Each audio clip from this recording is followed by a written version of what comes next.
In this video article, we're going to look at the next level of Gary Provost's 5-level novel structure. This is level 3, and it's about scenes and also half scenes and exposition.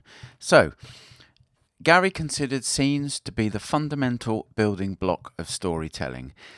Scenes are where all the emotional drama happens, and a scene translates characters' emotional lives into engaging material, and Gary said it works just in the same manner that a scene in a film does. So that's the definition of a scene. Essential elements. Each scene should have a causal relationship with the scenes that follow. What you don't want is a string of scenes that are episodic in nature. So if the scene ends with the main character at a specific building for a reason, the next scene shouldn't start with the main character 3 blocks away or another town or on a dinner date with somebody, that kind of thing. So each scene should logically progress forward through the story. Each scene should be driven by what a character wants or needs, so that you've got conflict and drama through the scene. Each character should also have a strategy to try and achieve the scene goal. And the scene goal isn't necessarily the same thing as the overall goal for the story, but it could be something that relates to it. So, for example, in the Hunger Games, Katniss wants to get to the end of the games and survive, but there's a sequence and a scene where she goes to try and get medicine for Peter, and she wants him to survive, and at that point she believes that the Capitol will let the two of them survive. So her scene goal in that specific scene is to go to the cornucopia, get the bag with 12 written on it and the medicine for Peter, and get it back to Peter to heal the wound in his leg.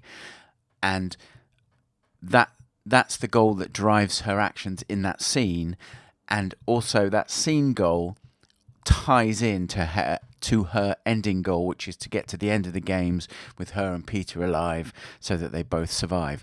So the scene goal is not necessarily the same as the story goal, but it should be something that supports it. So, for example, if in that scene Katniss was going to the cornucopia because there was a bag of money and she wanted the money to take home if she got it, it's not really tying in with the story goal. So be careful of that. Make sure that while each scene does have its goal, that it does also tie into the story goal. The scene must also change the character's position relative to the story journey that they're undertaking, going from the start of the story, the inciting incident, to the end of the story, the climax, whatever happens at the end to close the story out. Doesn't always have to move the story forwards. Sometimes things feel like the characters tried something, they failed, and they're actually further away from achieving their goal than they were at the start. But if you have a scene and basically the character is in the same position relative to their story goal at the end of the scene, then that means not much has happened, and you might want to change that up and add something else into it to give it a bit more narrative drive. Gary's advice for how you write a scene was to get in, have the action, have conflict, and get out. So he says you should try and begin as close to the action as possible. Focus on the conflict and drama. You don't want to spend much time on exposition, description, scenery, those kind of things. It's get the character into the scene, find out what's happening, have the conflict and drama, end the scene when that action concludes, and just minimize the whole setup and explanation and things that slow the reader down unnecessarily. We'll talk about exposition in a minute, which obviously is set up. Some exposition can come under the term of setup and explanation. We'll come to that in a moment. Gary also said goals drive everything. Every scene needs to have a goal. And that's, when I say every scene needs to have a goal, that's one of the characters in it. And you should always, when you're writing, ask these two questions. Why? Why is this happening? And then what does my character want? And if you are guided by those two questions, you'll make sure that there's conflict in the story, that the scene is following the goals and what the character wants. You don't want the character I think it's, if you've seen some of my other videos, you know I like fantasy. There was I think in the early 80s, when there was the first slew of like Tolkien rip-offs, there were stories where a character would go from one location to another looking for a magic sword or a magic ring or a magic amulet or whatever it was. And in some of those stories, it was done because the author needed the character to have this, this, and this in order for him to get to, or her, to get to the resolution and be equipped with the magic items they needed to defeat whoever the overall bad guy was in the story. And someone came up with the term plot tokens. And in those stories, the character, the plot drove the stories, but the plot was never related to what does my character want. It was always what related to what the author wants. I need my hero to go and get the sword of superpower so that when he gets to the end, or the shield of so-and-so, so that when he gets to the end he can deflect the enemy's fire bolts, or whatever it is, however the author had set it up. But so always when you're driving your scene, or writing your scenes rather, even when they're highly full of lots of movement and fighting and action and stuff, highly charged scenes that seem to be more plot than character, the character still wants something from the scene. And the very active action and dramatic action that might be going on might be because the opposition character in that scene, to stop him getting from A to B in a city, has chased him in a car. Let's say they're in Rome and they're on one side of the river and he needs to get over to the other side. Maybe they're trying to stop him and they're in a car and they've got guns and they're shooting at the character to try and keep him from getting over the river onto the other side. So that becomes more dramatic, but it's still driven by the character needing to get from A to B and the opposition trying to stop him to get from A to B. So when you're writing scenes, bear those things in mind. One of Gary's mantras was conflict, conflict, conflict. Without someone or something to say no to your character in a scene, or some others to provide some kind of opposition, you don't have a scene. Instead, what you've got is just some people talking or some events that are essentially meaningless. So again, going back to the fantasy example from the 80s that I gave, where characters would just be shuffled around the story to collect plot, to collect objects for the sake of the plot, rather than because they decided this is what I need to do.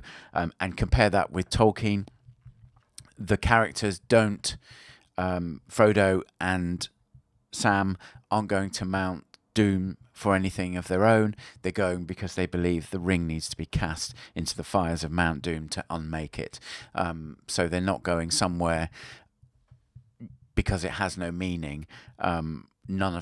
When Frodo was presented with that choice, none of the powerful wanted to take the ring because they were terrified that the ring's power would overtake them, and Frodo took that burden upon himself.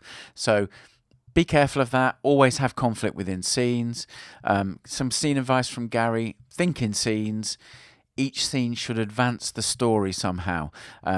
Those were Gary's words, but I would say each scene should move the story somehow. That would be a better word. It doesn't have to move the story forward, because the character can get knocked backwards.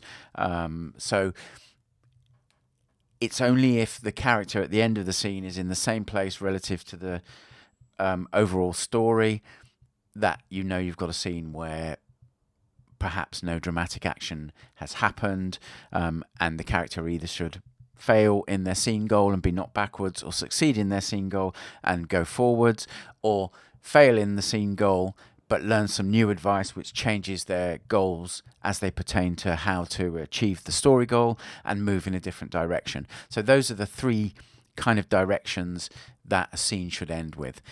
If characters don't advance or get knocked backwards, then rewrite that scene, or if you can't rewrite it to add some movement, then just remove the scene completely. And remember, there should always be opposition in a scene to characters achieving their goal. If there's no opposition in a scene, then the scene will have no drama and it will be flat.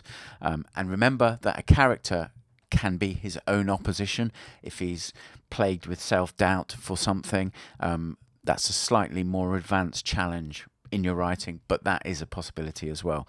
Now, Gary also talked about things called half scenes, and these are small scenes that combine informational content with scene-like elements, but they're for things or information or events that are important for the reader but don't warrant full scene treatment. And some of them can actually be just like a paragraph long.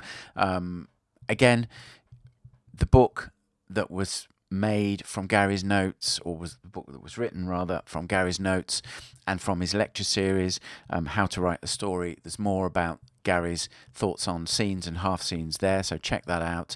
And the other job that half scenes can do is they can provide substantial story content that's not necessarily dramatically active, and provide that content in a condensed format, and if you do it right, you can blend it into more active scenes, which is also something you can do with exposition. Now, exposition provides background info and context that the reader needs. Gary believed in just-in-time delivery of your exposition. So if in chapter 30 we need to know that this character is actually also a qualified doctor, so they could administer CPR to somebody who collapses in a scene, we don't need to know that in chapter 2 if it's happening in chapter 30. So that exposition can be handled much closer to when it's actually needed, although there is the old adage of if you show a gun in Act 1, it needs to be fired in Act 2 or Act 3 or whatever. So sometimes you can put things or plant things in that will be of significance later on in the story, but that's not really exposition, that's more foreshadowing. And the other thing Gary said was try and present exposition within active scenes rather than isolation. So if you need to describe a character, for example, don't just describe the character doing something, because the reader can see characters in specific places much more easily, rather than if you just give like a floating description of a character not doing anything, not in any place. And then there's also the writing I was going to say trick, that's not quite the right word, that by having a character doing something and having description of what they're wearing, how they're doing stuff, the reader can often infer a lot of info about the character without having to be told that info. So that's kind of overlapping with characterization, which is not something we'll be dealing with in this mini-series. But that's kind of Gary's thoughts on scenes and half scenes and exposition. In the next episode, I'll be going into greater detail on Gary's fourth level of a novel, and he called this Swings. This is something I've been looking forward to teaching because I've not seen this taught anywhere else or anyone talk about it. Basically, what he means by it, in a very short paragraph, is when a character is trying to achieve a scene goal, if their first attempt at trying to achieve that goal fails, then the next attempt should be done using a different method or methodology. And we'll talk about that more in the next video article. If you've got any questions or queries, send me an email, paul@deliberate-practice.com, and I'll get back to you as soon as I can. If you're an aspiring or frustrated fiction writer like me, you might want to check out the resource I'm quietly putting together called the Writing Vault. Link will be in the description below. See if that might not be something that you consider to help you with your writing. Okay, thank you for your time watching this. I'll catch you in the next video where we're going to talk about the 4th level, which is swings.